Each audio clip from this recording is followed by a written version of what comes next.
رب زدنی علما۔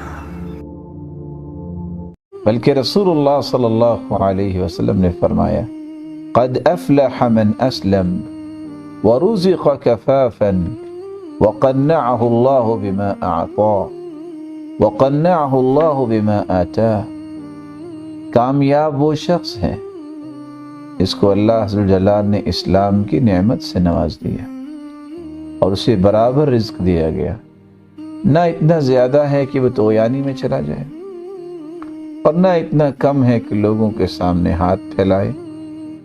یہ ہے کامیاب جو مسلمان بن گیا، جس کو برابر برابر رزق دیا گیا اور جو اللہ نے دیا ہے اس پہ پھر وہ قناعت بھی کرتا ہے۔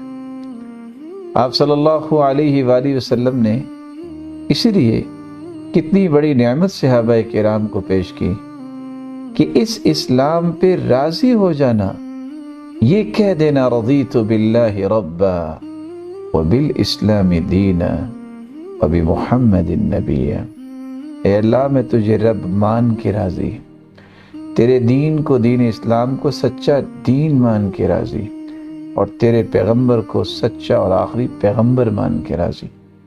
یہ کلمات اتنے محبوب ہیں اللہ عز و جلال کے ہاں کہ جو انسان یہ کہہ دیتا ہے اللہ عز و جلال اس کے گناہوں کو معاف کر دیتے۔ اگر کسی بادشاہ کے ظلم سے خائف ہے تو اللہ اس کے ظلم سے محفوظ فرما دیتے۔ قیامت کے دن رسول اللہ صلی اللہ علیہ وسلم اس کی سفارش کریں گے۔ جو 3 مرتبہ کہہ دیتا ہے صبح و شام، اس کے لیے جنت واجب ہو جاتی۔ اور اللہ کے رسول صلی اللہ علیہ وسلم نے فرمایا انا الزعیم لآخذن بیدہ، میں اس بات کی ضمانت دیتا ہوں کہ میں اپنے ہاتھ سے اس کا ہاتھ پکڑ کے جنت میں داخل کروں۔ اور اللہ عز و جلال نے حق رکھا ہے کہ اللہ اسے راضی کریں گے، جب تک وہ بول کے نہیں کہے گا کہ میں راضی ہو گیا، اس وقت تک اسے نعمتوں سے نوازتے رہیں۔ سبسکرائب کیجئے ہمارے چینل اور دبائیے بیل کا آئیکن تاکہ آپ کو ریگولر نوٹیفیکیشن اپڈیٹس مل سکے۔